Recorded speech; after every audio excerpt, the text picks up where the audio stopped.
ये दुनिया जब से बनी है तब से इस्लाम धर्म हमेशा अमन और शांति का संदेश देता है। इसी अमन और शांति के संदेश को सामान्य नागरिकों तक पहुंचाने हेतु रहबर हेल्पलाइन के मोहम्मद इश्तियाक, मुफ्ती सादिक, मोहम्मद रफीक, राजिक मिर्जा, अरबाज खान, अल्ताफ खान पठान, राजा मिर्जा ने मिलकर अमरोही शहर के सिटी कोतवाली पुलिस स्टेशन में पहुंचकर सिटी कोतवाली पुलिस स्टेशन के वरिष्ठ पुलिस निरीक्षक राहुल आठोले से मुलाकात कर उन्हें शांति और अमन के संदेश में जानकारी देते हुए थानेदार राहुल आठोले को पवित्र कुरान सौंपा और उनसे पवित्र कुरान के प्रत्येक श्लोकों में से कुछ श्लोकों के संदर्भ में जानकारी देते हुए कहा कि इस्लाम धर्म का एकमात्र उद्देश्य है दुनिया में अमन और शांति को कायम रखना। रहबर हेल्पलाइन के कार्यकर्ताओं ने सिटी कोतवाली पुलिस स्टेशन से निकलकर राजापेट पुलिस स्टेशन पहुंचकर राजापेट पुलिस स्टेशन के वरिष्ठ पुलिस निरीक्षक मनीष ठाकरे से भी मुलाकात की और उन्हें भी शांति और अमन के संदेश के संदर्भ में जानकारी दी।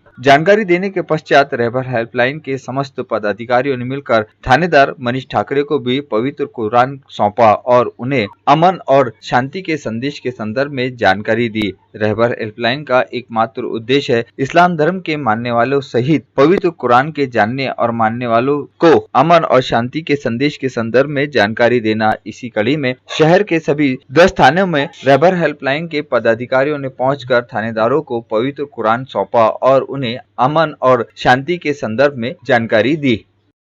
अमरोही मुस्लिम बहुल क्षेत्र स्थित ट्रांसपोर्ट नगर में हजरत टीपू सुल्तान मार्केट में बीते दिनों शालीमार एम्बुलेंस सेवा का भव्य उद्घाटन संपन्न हुआ। शालीमार होटल के संचालक शेख नौशाद की ओर से मरहूम हाजी शेख रऊफ, हाजी शेख इब्राहिम के स्मृति में एम्बुलेंस सेवा आरंभ की गई। इस एम्बुलेंस सेवा का उद्घाटन अलबशीर के संचालक हाजी शेख नासिर एवं शेख नौशाद के हाथों किया गया। अमरोही मुस्लिम बहुल क्षेत्र वासियों के लिए शालीमार एम्बुलेंस सेवा एक संजीवनी साबित होंगी। मुस्लिम बहुल क्षेत्र में अब तक बड़ी एम्बुलेंस ना के बराबर उपलब्ध थी, जिससे देखते हुए शालीमार होटल के संचालक ने ये निर्णय लिया और तुरंत ही जनता के हित में एम्बुलेंस सेवा शुरू करते हुए जनता के लिए ये समर्पित की। शालीमार होटल में इस अवसर पर अमरोही शहर के मुफ्ती फिरोज, मौलवी लियाकत, मौलवी अब्दुल्ला, हाफिज नईम, मोहम्मद इश्तियाक, हाजी जफर, रहबर हेल्पलाइन के Irfan Khan, doctor Aleem Patel, doctor Aslam Bharti, Samajwadi party के शहर अध्यक्ष इमरान खान, सलीम जैद, मुस्लिम सेवा संघ के फिरोज खान, डॉक्टर जाहिद नैयर, मोहसिन खान, जकी नसीम, मोहम्मद जाकिर, फैजान खान आदि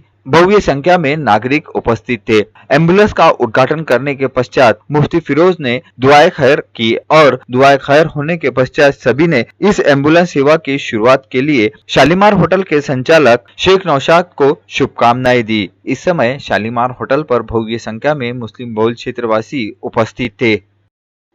कायर वसीम रिजवी ने सुप्रीम कोर्ट में एक पीआईएल दाखिल की जो बेबुनियाद है और एक फितने को पैदा करने वाली है, जिसकी वजह से पूरे भारत देश में अब मुस्लिम समाज द्वारा वसीम रिजवी के खिलाफ में हर जगह आवाज उठने लगी है और वसीम रिजवी के खिलाफ में कठोर से कठोर कार्रवाई करने के लिए अब मुस्लिम समाज जगह जगह से जमा होकर उसके खिलाफ में आवाज उठा रहे हैं। 18 मार्च को पहल फाउंडेशन की संस्थापक अध्यक्ष डॉक्टर अलबीना फिरोज खान सहित पहल फाउंडेशन के सभी सभासदों ने मिलकर वसीम रिजवी के खिलाफ में उसके द्वारा जो पीआईएल दाखिल की गई है उस पीआईएल को खारिज कर उसके खिलाफ में अपराध दर्ज करने की मांग करते हुए बडनेरा पुलिस स्टेशन पहुंचकर बडनेरा पुलिस स्टेशन के सहायक पुलिस निरीक्षक बबन फोसाटे से मुलाकात कर उन्हें रिपोर्ट सौंपी। इस समय पहल फाउंडेशन के सभी वरिष्ठ सभासद सहित युवा सभासद भी उपस्थित थे। वसीम रिजवी द्वारा जो कायराना हरकत की गई है वो एक बेहद लज्जास्पद है।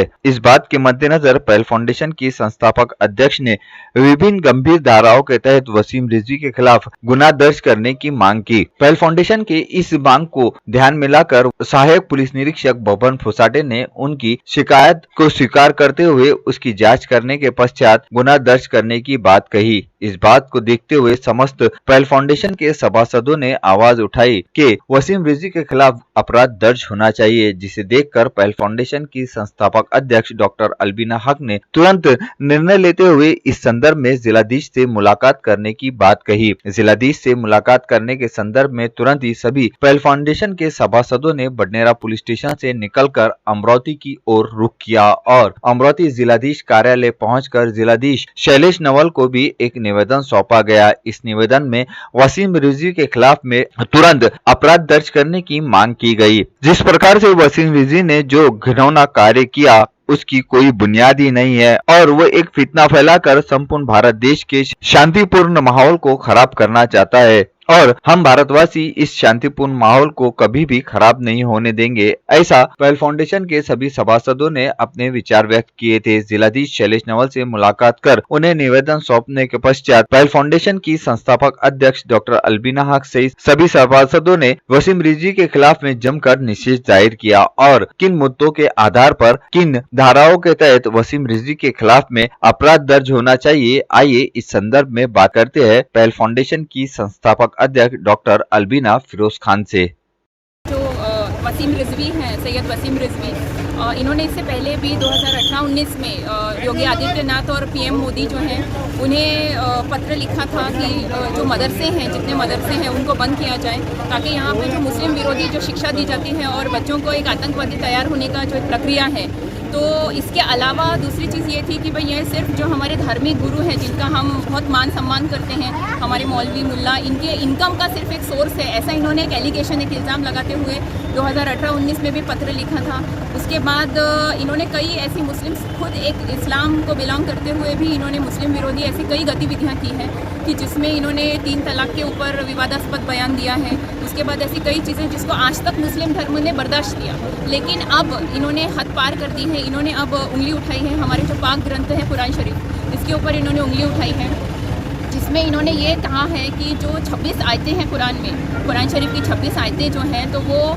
जैसे हम मानते हैं, हम इस्लाम में माना जाता है कि कुरान लिखा नहीं गया, नाजिल हुआ है, अल्लाह ताला की तरफ से नाजिल हुआ है और एक वादे के तहत नाजिल हुआ है कि 1400 सालों से ना इसमें कोई एक हर्फ में, ना कोई शब्द में कोई तब्दीली आई है और ना ही किसी एक कॉमा में या किसी एक उसके चिन्ह में किसी तरह की कोई तब्दीली आई है। तो उस वादे के साथ ये नाजिल हुआ है। आज भी ये जैसा नाजिल हुआ था आज भी ये वैसा ही है, तर्जुमा होता है, लेकिन इसमें कोई तब्दीलियाँ नहीं आई गई हैं। तो इन्होंने एक जो इल्ज़ाम लगाया है कि जो इसमें 26 आयतें हैं तो उसमें जो तब्दीली लाई जाए, इन्होंने सुप्रीम कोर्ट में एक याचिका दर्ज की है जिसके तहत इन्होंने एक सुप्रीम कोर्ट माननीय सर्वोच्च न्यायालय से एक मांगनी की है कि ये 26 जो याचिकाएं, जो इसमें जो आयतें हैं वो निकाल कर और इसको फिर से लिखा जाए। तो ये हमारा इस्लाम विरोधी है, हमारे धर्म को कहीं ना कहीं इन्होंने इस तरह के बयान करके जो ठेस पहुंचाई है हमारी धार्मिक, इसको इस पर जो इन्होंने उंगली उठाई है, इसका हक जो है तो वो आज तक इस्लाम ने किसी को नहीं दिया, क्योंकि जिस तरह से नाजिल हुआ है उसी तरह से आज भी एक हर सच्चा मुसलमान उसको फॉलो करता है, उसको पढ़ता है, उसको मानता है। और इन्होंने जो 26 आयतों में से जैसे एक इन्होंने जिहाद पर बात की है, तो मैं चाहती हूँ कि अब कम से कम जैसे मैं सामने आई हूँ, मेरा पहल फाउंडेशन इसमें सामने आया है और समस्त चुनी बस्ती और बडनेरा के जितने मुसलमान हैं उनका इसमें समर्थन है, ऑल ओवर भारत के हर मुल्क के मुसलमानों का इसमें समर्थन है कि ये मुखालफत है, ये बुराई है कि जिसके ऊपर उन्होंने उंगली उठाई है। जैसे जिहाद, अब मुसलमानों ने सामने आना चाहिए और अपने हक़ के लिए लड़ना चाहिए। बाकी जो दीगर कौम है उनको भी समझाना चाहिए कि जिहाद जैसे ज़रूर है। सूरह अल बकरा में 286 जो आयत है उसमें ये साफ साफ लिखा है कि जिहाद जो है तो सबसे मेजर जो जिहाद है वो मुसलमान की सबसे बड़ी जिहाद खुद से है, खुद को बेहतर बनाने के लिए, एक बेहतर इंसान, एक बेहतर मुसलमान को बनाने के लिए जो वो स्ट्रगल करता है वो सबसे बड़ी जिहाद है। तो ये तो हर धर्म में लिखा है, हर धर्म की किताब में लिखा है। और जो दूसरा जिहाद है वो सेल्फ डिफेंस के लिए है, इसमें कहीं कोई वायलेंस या कहीं कोई हिंसा का उल्लेख नहीं है। लेकिन क्योंकि वसीम रिजवी खुद एक मुसलमान होते हुए उन्होंने और शिया वक्फ बोर्ड के वो पूर्व अध्यक्ष रह चुके हैं, ऐसे पद पर रहने वाला इंसान जब इस तरह के इस्लाम पर उंगली उठाता है तो जाहिर सी बात है कि लोगों में, जनता में रोष रहना ही है। और प्लस इन्होंने एक ऐसा काम किया है कि जो जिहाद जैसा एक मिसअंडरस्टूड, एक दिगर समाज जो एक गलत उसका इंटरप्रिटेशन करता है और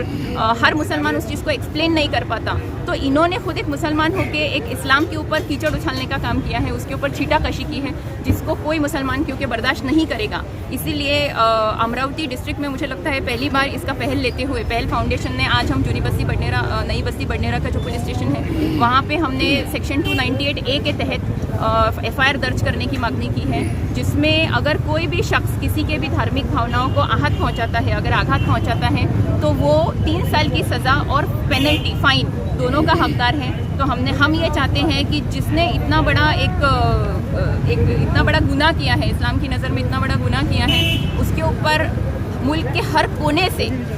उसके ऊपर एक्शन लिया जाए, उसके ऊपर कार्रवाई हो। और साथ ही मैं समझती हूँ कि वसीम रिजवी जैसे लोग तो सज़ा के हकदार है ही, लेकिन बाकी जो एजुकेटेड लोग हैं, जो पढ़े लिखे मुस्लिम हैं, उन्होंने सामने आना चाहिए और अपने धर्म को डिफेंड करना चाहिए, रहनुमाई करनी चाहिए। और जो हमारे कुरान पाक में जो सारी चीज़ें जो लिखी है, जो बाकी धर्म ग्रंथों की तरह ही है, जो भाईचारा सिखाती है, जो बाकी पॉजिटिव चीज़ें सिखाती हैं, इंसानियत से जीना, प्यार मोहब्बत भाईचारा ये सिखाती है, उसको प्रमोट करे। और जो चीज़ें बाकी दीगर साधारण जो मुस्लिम है या बाकी जो अदर कौम है जो नहीं समझ पा रहे हैं, तो उनको इसके बारे में समझाए और उनको अपने कौम के लिए आगे आए और अपने कौम को डिफेंड करे। इसी का एक कदम है कि आज हमने बडनेरा पुलिस स्टेशन में एक FIR दर्ज किया है। यही मांगनी है कि यहाँ से उनके खिलाफ FIR हो, और हमने ख़ास सेक्शन के तहत किया है, सेक्शन 298A, जिसमें हम चाहते हैं कि उनको 3 साल की सज़ा भी हो, प्लस उनको इसका जुर्माना भी भरना पड़े, ताकि वो दोबारा ज़िंदगी में ऐसा या उनकी तर्ज पर कोई और ऐसा किसी के भी कहे में आकर, क्योंकि हमारी ये सोच है कि शायद वसीम रिजवी खुद नहीं, वसीम रिजवी तो खुद एक पपेट है, उनके पीछे और बहुत सारे ऐसे ताकतवर पावरफुल सोर्सेज हैं जो शायद उनको ऑपरेट कर रहे हैं। तो ये सारी चीज़ों की तफ्तीश हो, जांच हो और उन्हें सज़ा मिले। आपकी बात को 101%